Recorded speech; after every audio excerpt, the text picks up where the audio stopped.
Now pray silence for the Minister of Sense, Sobriety, and Sanity, not to mention taste. Oh, fuck it.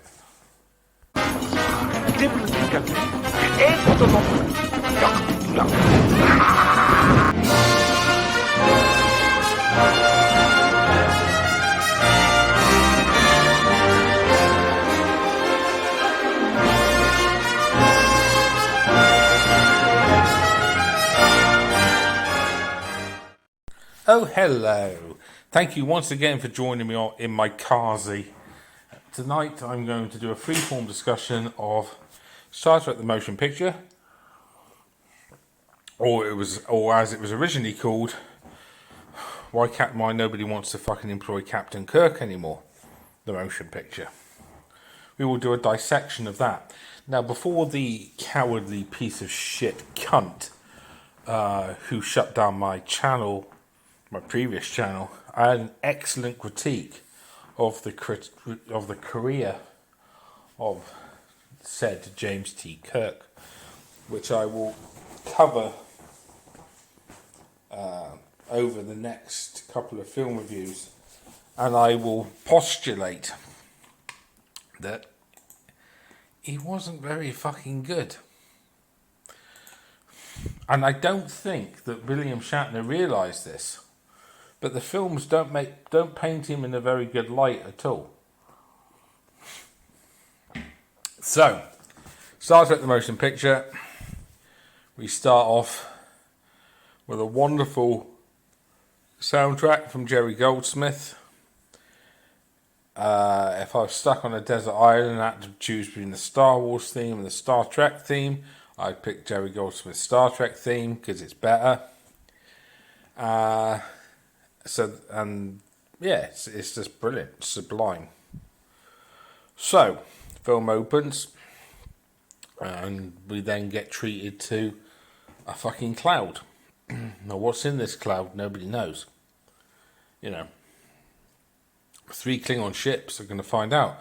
Only, strangely, these are rather strange-looking Klingons, because now all of a sudden they look like they've got fucking pasties stuck to their fucking heads.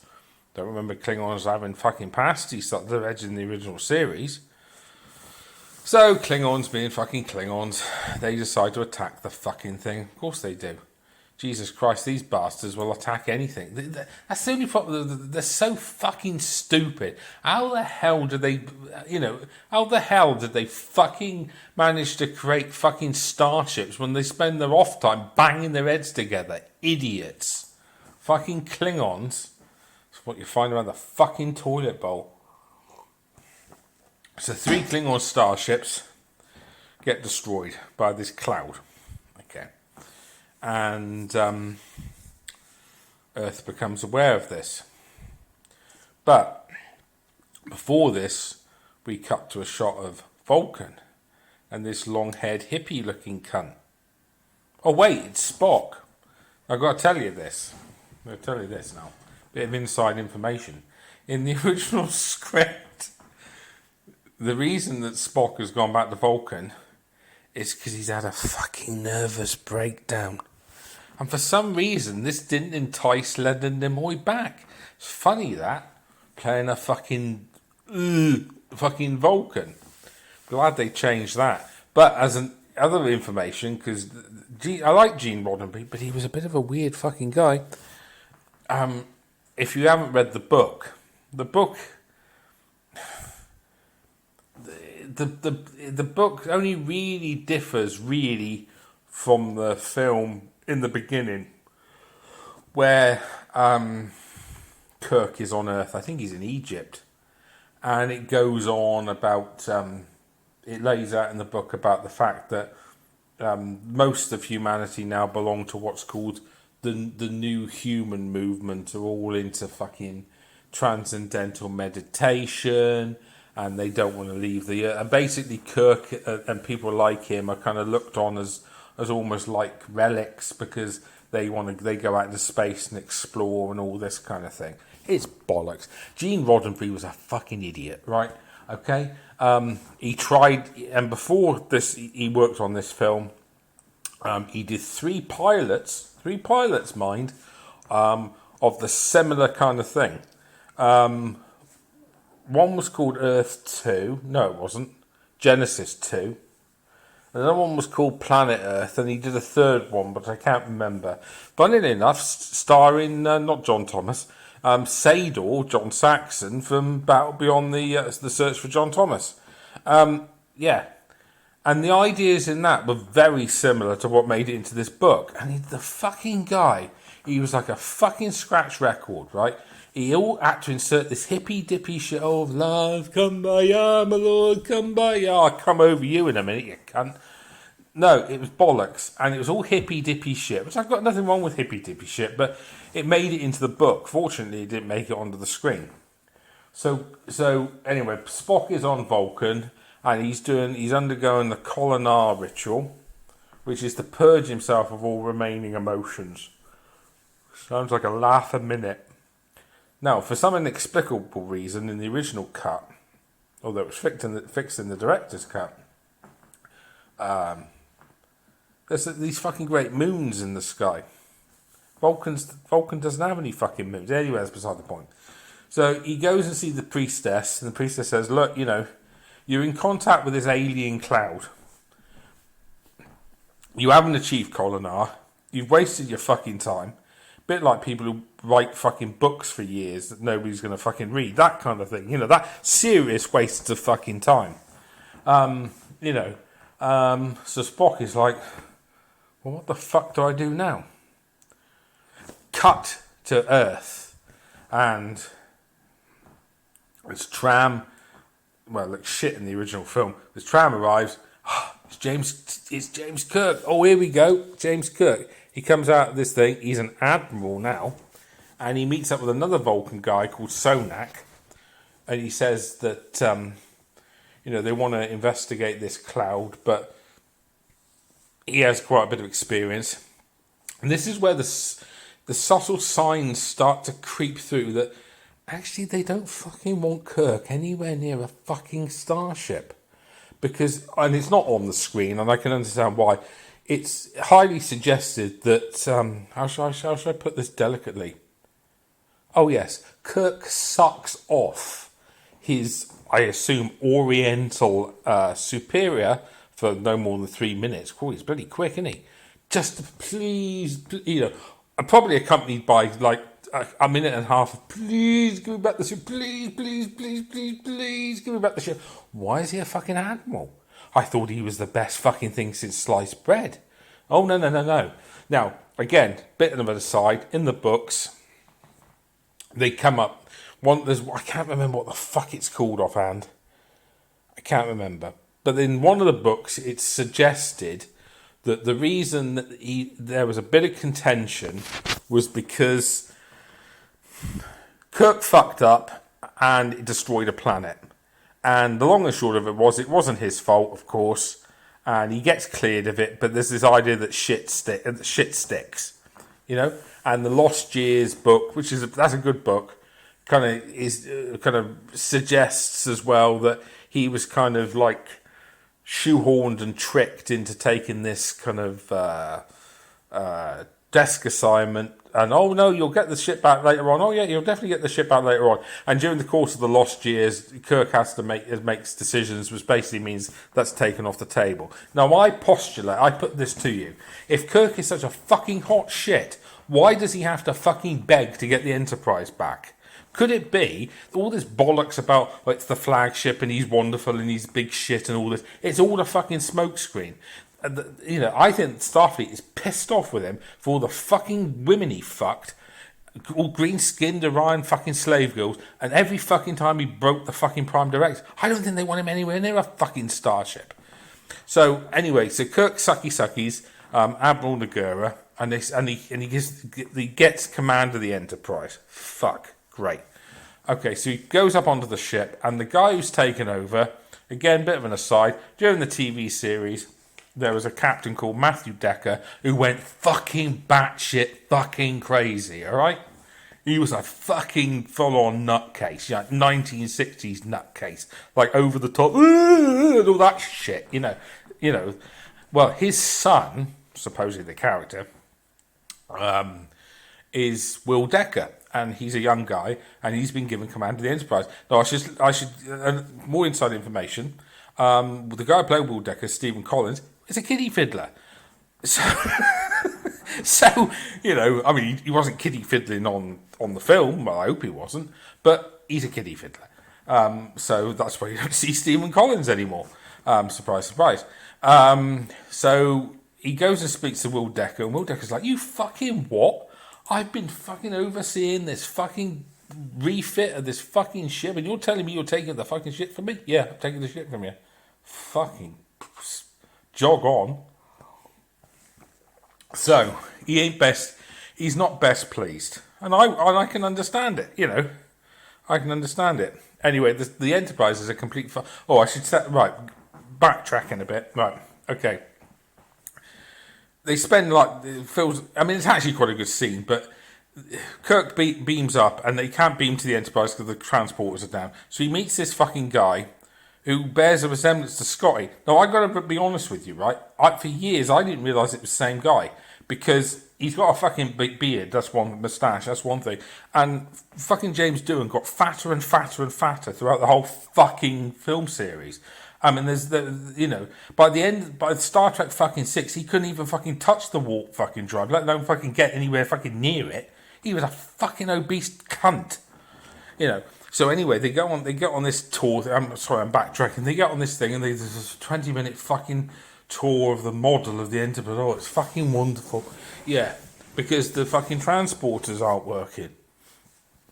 So, I should also interject as well. Here's something. One of Gene Roddenberry's fantastic pitch ideas was, the Enterprise goes back in time and fights fucking dinosaurs. Okay, Gene, keep smoking the fucking weed, boy. So, so the transporter isn't working, and they were beaming up some officers, and the thing fucks up. And because I'm a sick fucker, I always wondered what the fuck did it look like when it fucking flying mints by the sounds of it, but I think it turned them inside out. But here's another bit of inside information. One of them is Sonak, the Vulcan, right, who was going to take over as a science officer, but the other one is Laurie Shiana, who in the books was Kirk's fucking wife. Well, ex-wife at this point, because she got fed up with him. I should also point out as well that by this point in time, he was bald as a fucking coot, and that was a fucking toupee. And also, I'm not entirely sure, but halfy, I'm not sure, but fucking Walter Koenig was wearing a toupee as well. Something wrong with these fuckers. They couldn't keep hold of their fucking hair. So it's all gone tits up. The transporter's not working. Sonak's dead. It's all gone tits up. So they finally managed to get the ship out of space dock. It's not very easy, and all of a sudden I've got to say, one of the high points of this film is the special guest star of who they get to play the Delton navigator. The Deltons, right, I'll give you a description. Deltons are bold, right? And the idea is that they fuck all the time. They fuck anything that moves. And if they fuck humans, the thing in that was said that it would drive men insane. I don't think it would. I know what Donald Trump's like. He wouldn't go fucking insane. But the idea was that they give off very strong pheromones and they like to fuck. Fair enough. It's the hippy dippy shit again. But I tell you what, her performance, I've got to say, fucking wooden. Jesus Christ. I mean, I don't know what the director was saying to her, Robert Wise. He said, Persis, yeah, over here, Persis, yeah. Can you act a bit more wooden? Is it possible, love? Because what you're giving is fucking fantastic. Fucking hell. So, the transporter's for shit. If you want to be turned inside out, great, but otherwise, don't touch the fucking thing. They get the ship ready. They're going to leave, and they you know. And I also like to point out at this point the idea that the whole fucking reason, this is a cracker, the whole fucking reason it has to be the Enterprise, this bloody ship which has been undergoing refit for the last 3 years, it has to be the Enterprise. It's the only ship in interception range. What? What? Fucking Earth is the centre of the fucking Federation, and you're telling me they haven't got any other starships that can intercept the fucking V'Ger? Oh, I should. Oh, oh shit! I dropped the head. Sorry, the fucking cloud. You're telling me the most important planet in the whole Federation, and they've got no ships that can get near it? Jesus Christ Almighty! They've got a fucking Starfleet. It's called Starfleet. It's not called fucking. It's not called bloody one ship fucking named Enterprise. It's called Starfleet, for Christ's sake. They've got hundreds of bloody ships. Why don't they send them? I'll tell you why they don't send them. Because fucking Kirk's fucking disposable. They don't give a fuck what happens to him. They don't give a fuck what happens to the Enterprise. It's only a fucking... It's a prototype. They don't give a shit. Now they... I mean, it's the equivalent of like the Indians. We've got all these fucking Indians over here. We don't need them. We've got the recipe for fucking curry. They can go home now. So... Is that racist? I couldn't give a fuck. Yeah, so they leave orbit. And it's exciting and it's really good. And they're on their way out of the solar. By the way, the solar system is fucking vast. They're going at a fucking... What's it? They're going at half impulse. It would still take fucking hours and hours and hours, if not fucking days, to go through the solar system. It's another bullshit, you know. So they go out the solar system, and Kirk is kind of jumping up, and he's like he's having a fucking stroke because he's desperate to use the warp drive. He's like a fucking kid. He's like, oh please, can we press the button? They press the button. They go to fucking warp speed, and the thing fucks up. They end up in a fucking wormhole, which is never really explained. Well, it kind of is. It's like an engine imbalance. That's the kind of thing. That's the kind of shit that happens if the warp drive goes tits up, because basically the bubble collapses and you end up almost in this pocket reality. And if they don't get out of it, they're fucked basically. So I think I'll end this first part. It's exciting, isn't it? No John Thomas in this one. Well, unless you count William Shatner, he's a complete John Thomas. So let's have a resume then. So you've got James Kirk, who's bold. You've got Will Decker, who's a kiddie fiddler. You've got, Spock hasn't turned up yet. We don't know if he's going to, spoiler alert, he does turn up. Oh, fucking McCoy turns up with a fucking great beard and looking like a fucking 60s throwback. And he's pissed off and he's grousing, but he's fucking loving being back on the Enterprise. You've got Scotty before he becomes even fucking bigger. You've got fucking Chekhov, who may or may not have a toupee. Fucking Nichelle Nichols in this one. Fucking Uhura, she's got more hair than the fucking rest of them put together. She looks like a fucking microphone with that fucking thing on her head.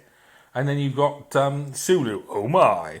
You've got Mr. fucking Sulu, oh my, who doesn't do anything. He basically he presses a button. That's the extent of his fucking... right. I'm just going to end this fucking now. I'm going to put this to fucking bed. All these fucking years, right? I'm scratching my balls. All this... my croquet balls. What did you think I was scratching? Those fucking years. Those three bitching and whining. Oh, we're not giving the fair thought. We're not giving the fair crack. We're not giving the fair crack. You're fucking supporting actors, you twats.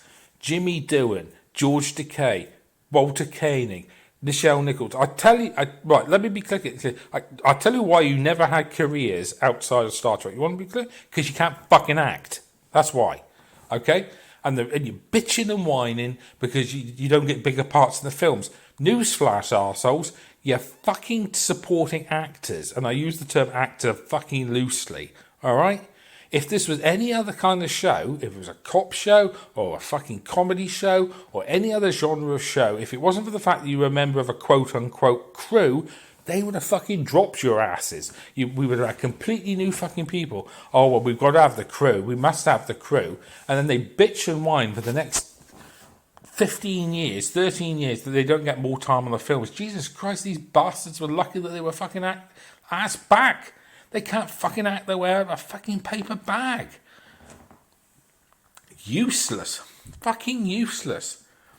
Yeah, anyway, that's my first part of Star Trek the Motion Picture. Well, it's called the Motion Picture, but I don't know why. I'm sure that's a piss take because nothing happens in it. It's called the Motion. I mean, motion suggests movement. Movement forward. It shouldn't be called Star Trek the Motion Picture. It should be called Star Trek the Static Picture. It should be called Star Trek the Most... Well, I like it. I think... right, in all honesty, right... To be honest with you, and we'll get into this later on, the Wrath of Khan, good film, no doubt about it. But in real terms, I mean, this is what Star Trek's about. Yes, it wasn't executed very well, but this is what it's about. It's supposed to be about going out into space and investigating things. Unfortunately, because of fucking 2001, you know, it's boring. Yeah. And also, let's be fucking clear. This would never have been made if it wasn't for Star Wars, sorry. It wouldn't have been made. Because if you look at the lineage of what they were going to make a TV series, then it was a television movie, then it was a TV series, then it was a television movie. It's a bit like my fucking I'll get off in a minute. It's a bit like the fucking museum in town, right? 1 month it's free to get in. The next month you've got to pay this. The next month you've got to pay something else. Then it's free again. Then it's next month you pay this. Then it's next month it's free again. I kid you fucking not. It's the same with fucking Star Trek the Motion Picture. If it wasn't for Star Wars, you know, and all of a sudden Star Wars made big money, and they thought, and Paramount went, oh shit, what have we got? We got fucking Star Trek. Oh, we'll make a fucking Star Trek film. There we go. Right, I'll see you later.